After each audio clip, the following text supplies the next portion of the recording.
My பூசும் கண்ணோடு பேசும் நேரம் என்று அதை போய் பேச வைக்காதே நாணம் என்று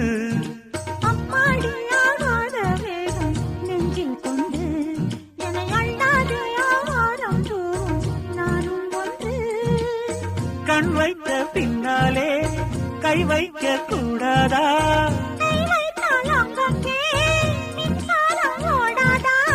என்னென்னால் என்ன அவள் கொண்ட போது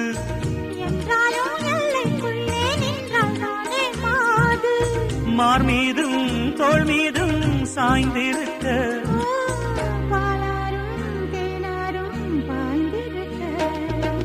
உன்னை வனத்து குயிலே நீ என்னை நினைத்து இசை பாடு.